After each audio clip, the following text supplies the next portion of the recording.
You told me that you actually just flew in from Hong Kong. Yes. That was yesterday? When was I landed in Singapore around midnight, like 1 a.m. morning, yeah. Okay, so how's things in Hong Kong? It's good, yeah. Compared to what you will see on the TV, it's a little bit exaggerated on TV. So still okay to travel to Hong Kong. If you come, I buy you a drink, okay? Hong Kong is a nice place to stay. Now it's not many tourists, so you get the chill environment in Hong Kong. Why not to try, right? Chill environment. Quite chill, yeah. Because everyone outside of Hong Kong seems to have this impression that things are... Well, you know, when we're looking at the TV every single day, you see people beating up people every day. It's like when you see Middle East, it's like everything just bomb up. So I think it's okay, but in terms of what I feel is a kind of a necessary step for any society to grow to another level, especially when I see that this generation, when they are fighting are very hard for their living and their hope in the future. I think it's some step that they can learn from it. And for as a business, as an entrepreneur, it's one of the challenges that you have to deal with. And I'm glad that I see the bright young people have that critical thinking and what we should build as a society for the future. I think that's a good part. But how the society as a total evolved to suitable everyone's demand, not from only this generation, but other generation, for the rich and the poor, and also immigrants, everything together has to be a process to how it can integrate together. So I'm kind of okay with that, you know. I went to school in the state. I went to Berkeley, you know. I received protests almost every semester. So yeah, it's okay. But it didn't go on for so many weeks. As many weeks as this. Well, we have a tree protester living on the trees for like how many years? 3-4 years in Berkeley. Yeah, every day is like throwing stuff on the street. Yeah, we let them. Okay, take it easy. Okay, we just pass by. So yeah, I think we'll see. Has this actually affected business for you though? Yes, indeed. As you guys may know, my company name is GoGoVan. We help people to connect customers with a commercial vehicle. As soon as the vehicle cannot run on the street, then we don't have business to do. So as you can see, we have some protests and the roads. A lot of roads got blocked, and whenever the road got blocked, actually we can't do business because the drivers cannot drive. And they cannot fulfill the orders that has been requested by the customers. That's some impact on the business. But at the same time, I think it's just like any economy out there. There's ups and downs. So we just see it's one of the economic challenge that we have to go through as a startup. And I think it's better for us to take this challenge now, so that as a company we know how to cope with negative news and then some other challenge that we cannot control. But I mean, just taking a step back, I think one of the things that we were really excited to actually have you on as well was after we did an interview together, I think this was a few weeks ago, you shared a really, really interesting story about how GoGoVan came to be. And we wanted you to actually be able to share that story as well on stage, which is why he's here today. But I mean, you guys have come a really long way. I mean, did you ever imagine that you would be the unicorn? In fact, you were actually Hong Kong's first tech unicorn. Did you ever imagine that you would be where you are today? No, actually, I have never imagined to build a company like that big at the moment, and we were just being lucky. I think as an entrepreneur, I always want to build something great. But how great it is, you won't see it until you reach there. Okay, I just aim high, I want to reach that mountain, and then now I reach one of the mountains and then I see another one behind it. And that's the fun part about being an entrepreneur. When we started back in 2013, we started the company with only 20,000 Hong Kong. Not a penny more, not a penny less, with 5 co-founders, no team. 5 co-founders. 5 co-founders, and all of us in total put up to 20,000 Hong Kong. It's like 2,000 something US. We said, okay, this is the most that we can come up with, and then we just spend time and effort on it and see how this 20,000 can help us to next level. And at that time, can you imagine we can waste money or not? It's not the question. It's the question that with this 20,000 and the time and the effort that we spend, how much we can build. At that time, we ran out of money in 2 months of time, and we started looking for investment. And at that time, all the co-founders are from low-income family. So out of our background, actually there's no one that call themselves angel investor. So we try our best to look for people to invest in our company, and we spend a lot of time on it. And we got a lot, very lucky to have a group of seed investor and angel investor. How long did you wait before that first seed investment came in? Actually, we didn't wait, but by the time that after 2 months we started, that $20,000 went out like quite quickly. One of the worst decision ever, I'm very regret right now, is I bought a 2,000 something Hong Kong dollar printer to print flyers. Actually, it's cheaper to just get a print shop to do it. But you don't use 10% of your capital to buy a silver printer. That's something that you when you think about it, it's like, I shouldn't do it. But money like that just keep going out, and after 2 months we ran out of money, and I started borrowing money from my friends and family. But low income family, who can you borrow money from?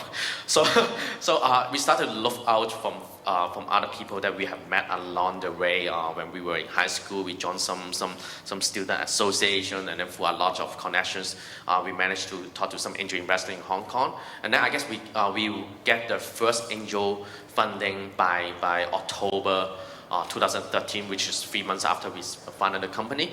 But that's only 700,000 Hong Kong. So we kind of keep asking people, and then after 3 months we got it. Yeah. Okay, but I mean back then, Hong Kong, the venture capital ecosystem back then wasn't as mature. Oh, there's no VC. Yeah, exactly. I mean back then there was no VC, right? Yeah. Yeah. So for that environment, it was back in 2013. There was no co-working space, one or two, but not really co-working space. So we were camping in a very 100 square feet rooms in an industrial building in Hong Kong. And then when we look for investor, there's no way we find good investor or professional investor that want to understand startup or tech startup in Hong Kong. After we finished this angel run, and then by the time we raised Series A, actually we couldn't raise any money in Hong Kong. We have met a lot of family office people, and then we got this question very interestingly. It repeat over time, is we have family office people, why I need to invest 1 million in you, like 1 million US or even 1 million Hong Kong, and at the same time, why I'm not going to buy the property right across the street? Okay, you can still buy the property across the street. You own the most property already, so why don't you just do something else instead of property? If you compare myself to the property, yeah, you can do it, but it's just different. It's not apple to apple. It's you're buying apple and a growing orange. Okay, I don't know how big it can grow, but it's an opportunity. Okay, they don't get that, and then at the end we raised our first our Series A1 actually in Singapore. We got a private equity fund in Singapore actually investing in us and asked if we can copy the model from Hong Kong to Southeast Asia. That's how we closed our Series A funding. Okay. What do you think they saw in you at that point of time, especially when you have 5 co-founders, no proof of concept at such an early stage? At that time, our business is growing. Our transaction volume is actually growing day to day. So in terms of the business, it's growing, but comparing to all this money and the investor that they're looking at, they want like millions of dollars of returns. At that time, we don't know how to tell that story, honestly. And in Hong Kong, we got hit by this question: if everyone in Hong Kong become your customers, like 7 million people, and each of them give you money let you make money like $1, even $10 per year, it's quite good already. But to them, they are not interested. At the end, you make 7 million Hong Kong per year. Good for you, kid. But to them, it's like, let's don't bother. So you can tell from their face. Yeah. So at that time, we were quite sad. Okay, why doing business in Hong Kong now is not a thing. Yeah.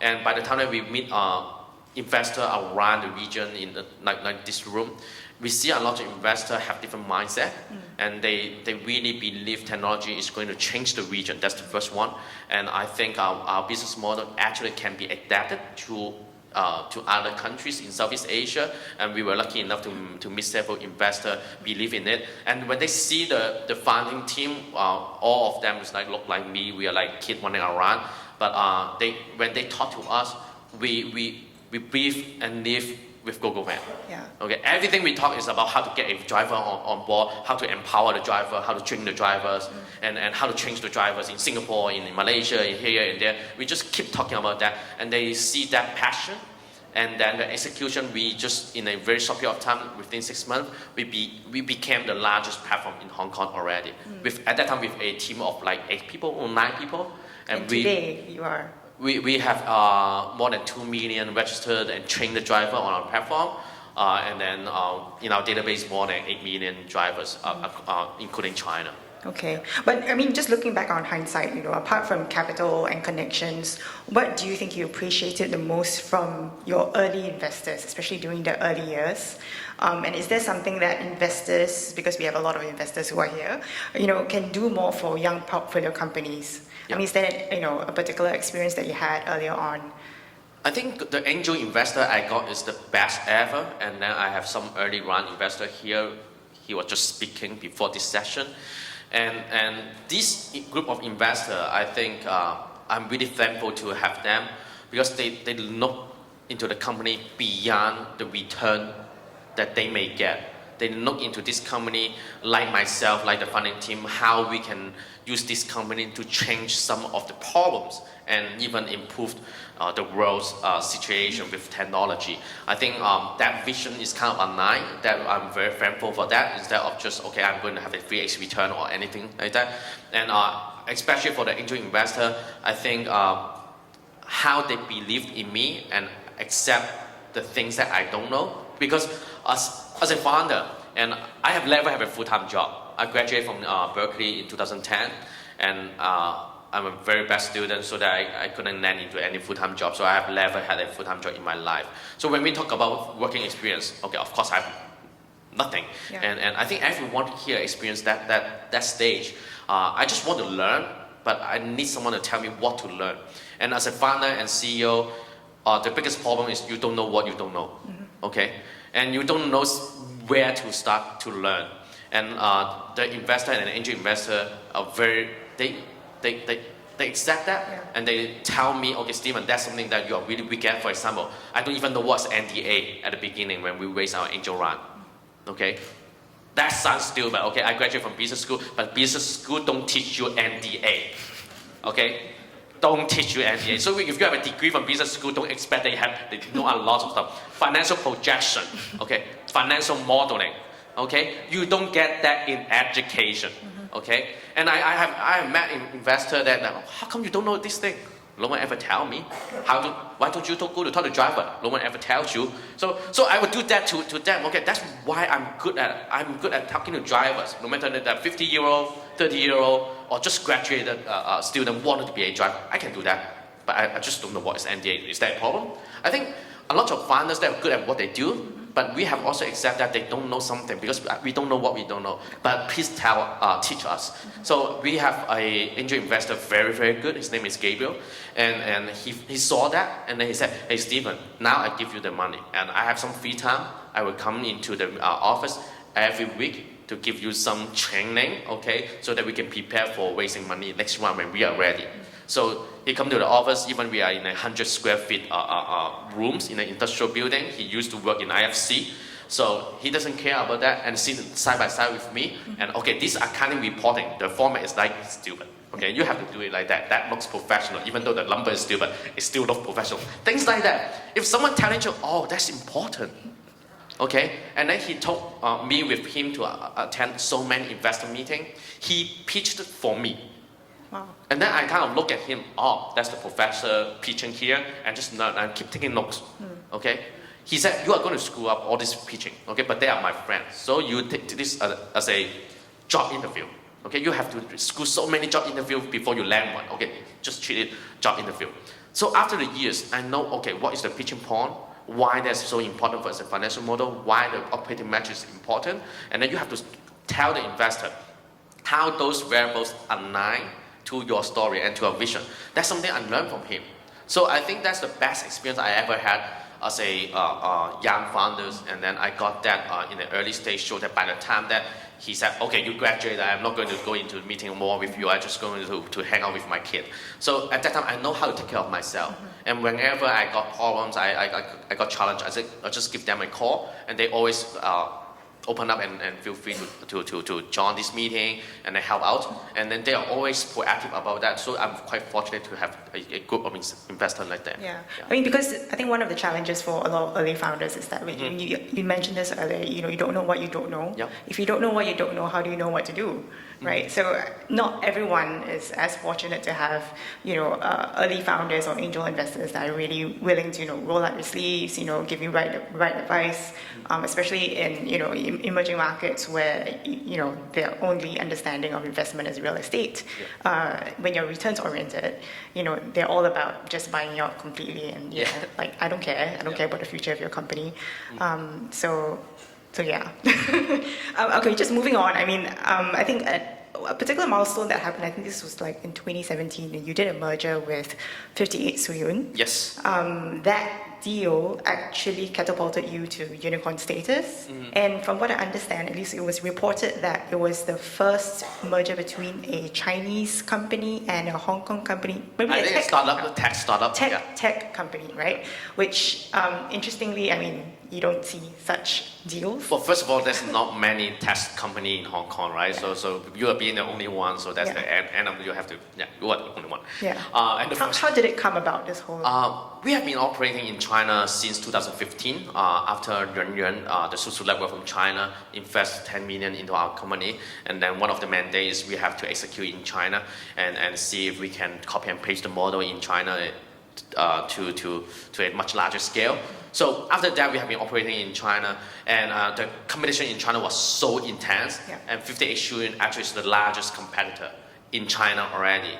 As I mentioned, we have millions of drivers in China, and a lot of them actually from 58.com. 58.com is the largest classified post in China, and as soon as you are a driver, you list your resume, they look for job on 58.com. And at that time, we have a huge challenge on recruiting drivers in China. And 58 Suyun actually is the largest platform, and they have the most drivers, okay, and our largest competitors. And at that time, they raised 300 million to go after the market, and at that time we raised 10 million. And back in 2015, 2014, companies in China love subsidizing everything, all the business model. Okay, you start with subsidizing, burn everything to the ground, and then rebuild it, right, with the capital that you have. So they are using the same strategy.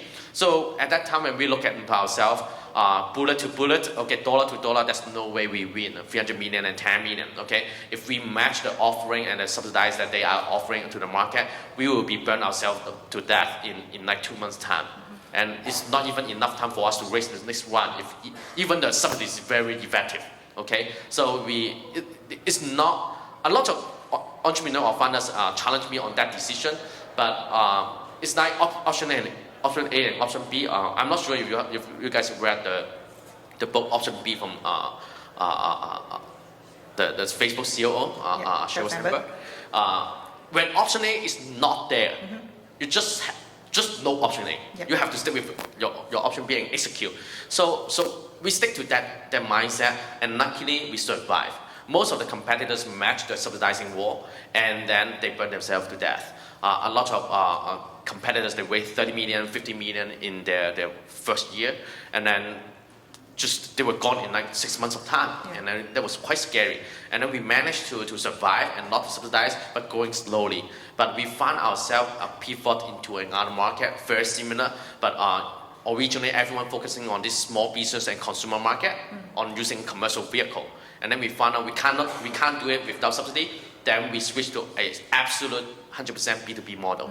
And then we started to close a lot of big deals. And I guess one of the deals that we change our life on the B2B model and validate is going to successful is we talk about mobile and OVO, sharing bike a lot, okay? Imagine what company deployed their bicycle in a city. We were the first one. We are the first partner as a sharing economy to deploy OVO and mobile bicycle in a lot of cities in China. Because their deployment schedule and logistic demand actually in a very short period of time, usually within 3 to 6 months.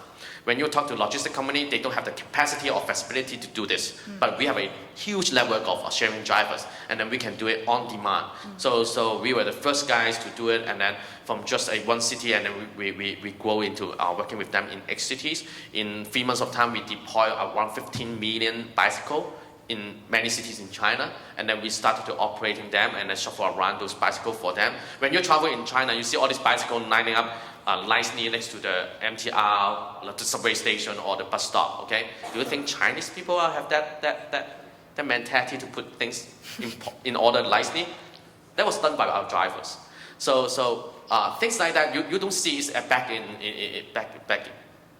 the States, right? So we have done that, and we're going extremely fast at that time without anyone notice. But our competitors, 58 Suyun, actually notice it. Whenever we are in the B2B area, it seems like our growth is faster than them. And then they were trying to go into this B2B area, but every time they compete with us, they lost the deal. So they were quite question about what's going on. And at the beginning of 2017, I get to meet with 58 Suyun CEO Xiaohua. And then I'm kind of like, because both of us invest by Alibaba, and then I said, how about we collaborate, okay? One of the biggest problems that I have is I don't have enough driver. You have the most driver. And one of the problems you have, you want to go into B2B, but you don't know how to go into B2B.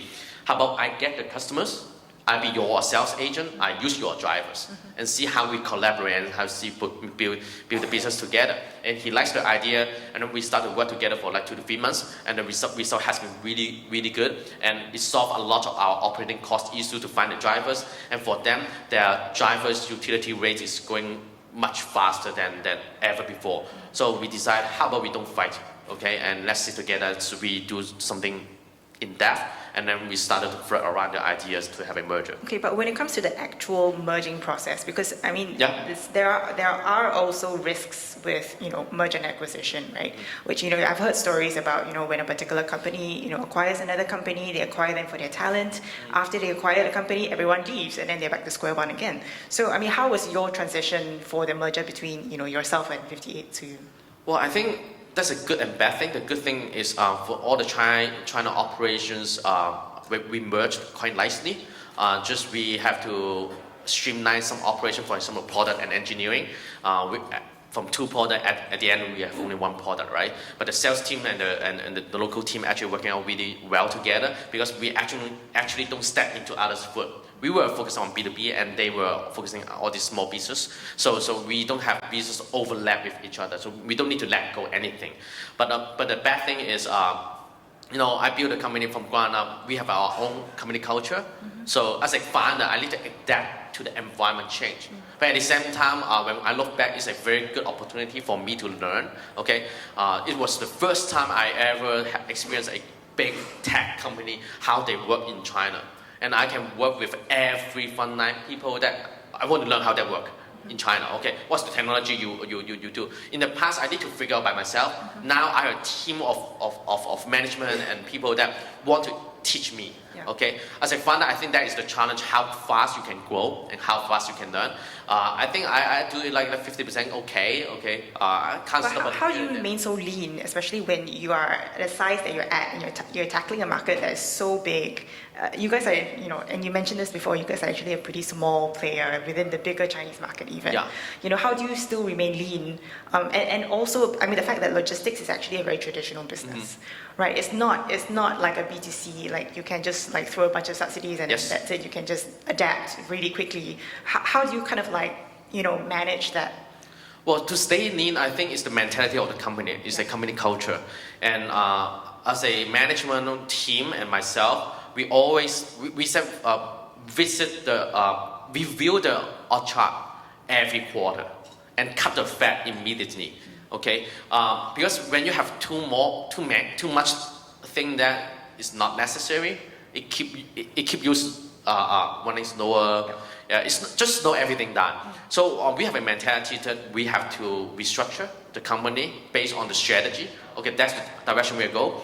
What is the army and what's the formation that we need to go after that strategy? We review it every 3 months. Okay, whatever we don't need, we just need to do something quick to adjust it. It's like organism, you just go according to the environment.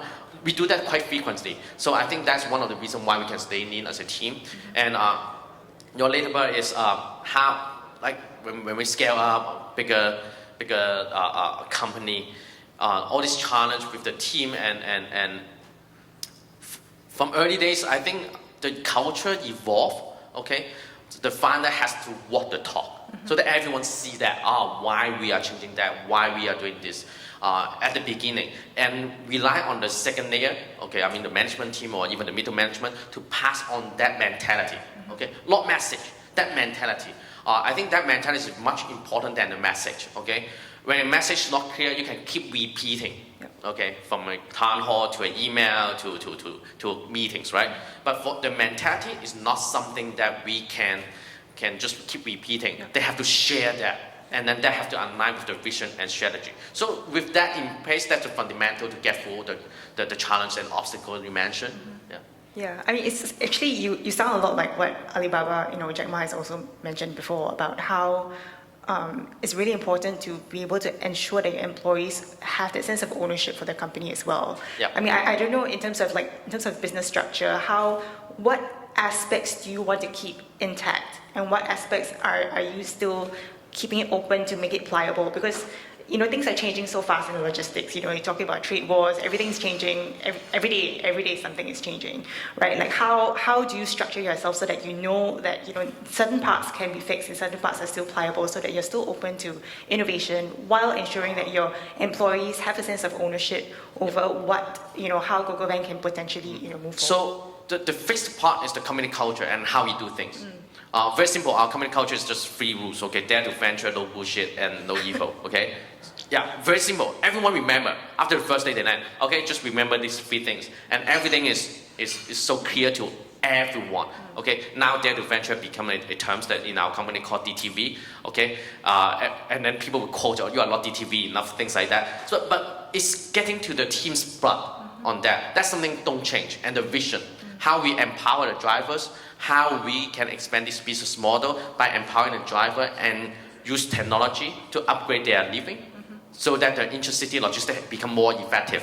And then ultimately we achieve a status that what we call simplified logistics. This is something that it doesn't change, no matter what, okay? But how we go through it, mission by mission, what's the formation, go after the mission, that changes all the time. And everyone has to embrace that change. And I think that aligns with the Alibaba culture, that when they talk about the organizational structure, embrace change, that's the part that changes all the time. And I have to let them know that with this mentality, we have to manage the mission and then adapt to it and go after the mission, the vision. Yeah. How do you, as a logistics company, especially when it comes to strategy, product, your engineering team, how do you know when it's time to drop something that's not working and pivot quickly? The rule of thumb is, I told the product manager and the GM, whenever you feel not well, as a gut feeling, just drop it. It's kind of like this entrepreneurial instinct. Can you sell this bottle? Nah. Okay, probably not to do it. Yeah, probably. Yeah, try. Okay, if after you try, you can't sell it. Okay. Let's look at the number, what kind of the problems that we make or mistake we make so that we can't sell the bottle, okay? If after we review it, we know what is the fact and the reason why we cannot sell the bottle, then okay, can we adjust the strategy, the pricing, everything? Is it something that within our ability and skill set and mindset, we can execute the strategy again? Then it's something that we can review, okay? If I ask the GM or even the product manager, can you sell this bottle? Of course, it's easy, just a bottle. Okay, go ahead, do it.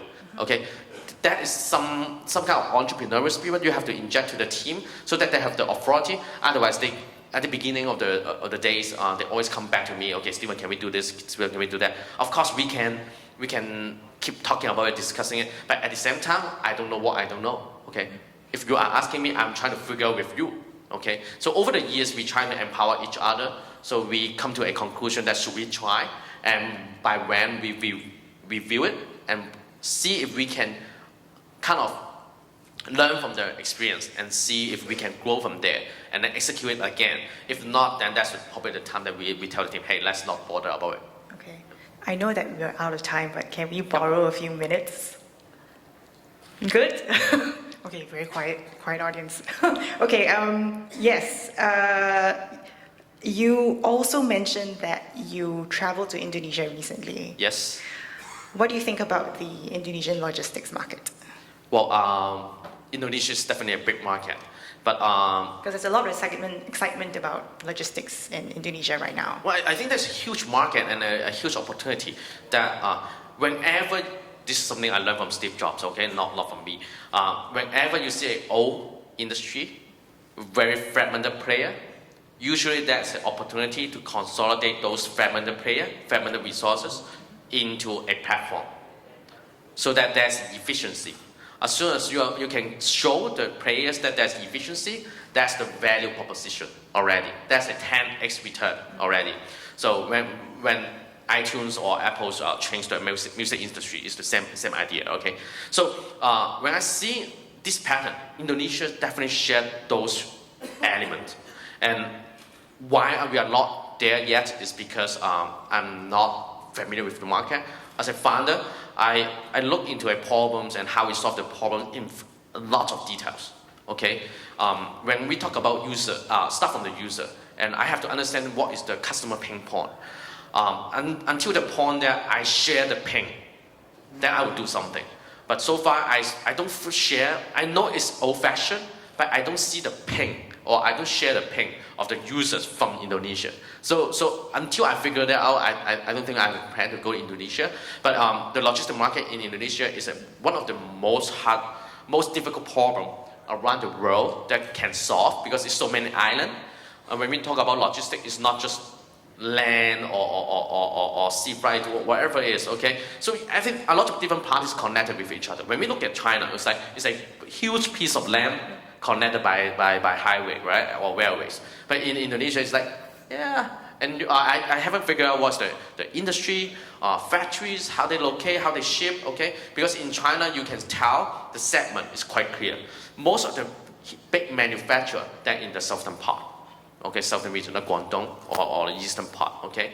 And then there's some raw materials in the central part of China. So you kind of expect how things move. Okay, in Indonesia, I still need to learn. So it's growing market, and as soon as the economy is growing, logistics will grow for sure. Especially after e-commerce, right? Whenever e-commerce grow, logistics will grow in proportion. Otherwise, you won't get the product to your hand. Okay. So that's the thing that I'm very optimistic about Indonesia. I think with our plan, we don't have anything to do with Indonesia for the next year or two, but we are spending most of our energy and focus in where we are right now, and the market is so huge that we have to do a better job in the existing market. You were also in Vietnam, or rather you were, kind of looking at the market. Well, we spent 2 years understanding the Vietnam market, and I think last time we met, we just started it, and now we have been beta testing for roughly 3 months. Things are very exciting. We are in our beta testing and trying to validate our product market fit stage. So we are optimistic about that, and with the macro economy, what's going on, and the trade war, we see more and more Chinese companies actually moving their operation to Vietnam. That's actually a very good trend for us. Okay. So what's next in Vietnam then? I think we just make sure our operation up and running officially within this year. That's the most important task for us right now. And then we will focus in Ho Chi Minh City at this moment, and just on intra-city logistics on truck and van. Okay, not motorcycle, not anything. Something we focus on something we're good at. Yeah. Okay, and I think you raised, your last round was a $250 million raise, I think from China, Innovision, and some others. Are you guys due for a new round? I think yes. I think as a founder, since I started the company, almost every day I'm raising money, and I agree with some of the panelists mentioned in the past. As a startup and when we are expanding and we are keep investing into the industry, trying to change and disrupt the industry, we need to make a lot of investment.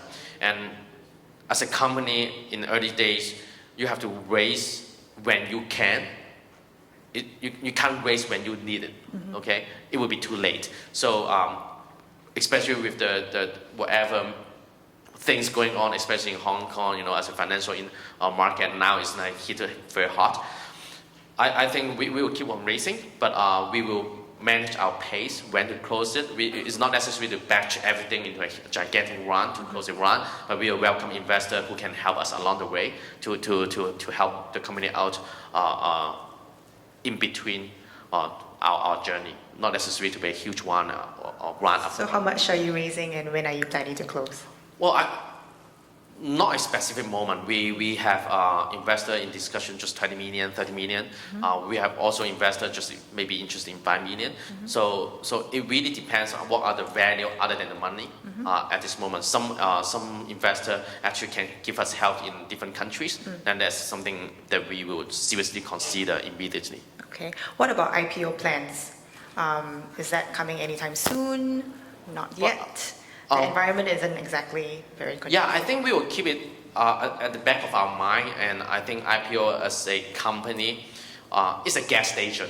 Okay, we are driving this vehicle. We have to decide when to stop by the gas station to refuel. Okay, if it's a good time or a bad time, or should we pass by? It's up to discussion right now, and up to discussion, but we are actually not really discussing about it, so there's no timeline at this moment. But we will monitor this market situation and see if that's a good time for us to consider that as a fundraising option. Okay. Yeah. Cool. All right. Thank you very much. Thank you for staying until the end. Thank you, guys.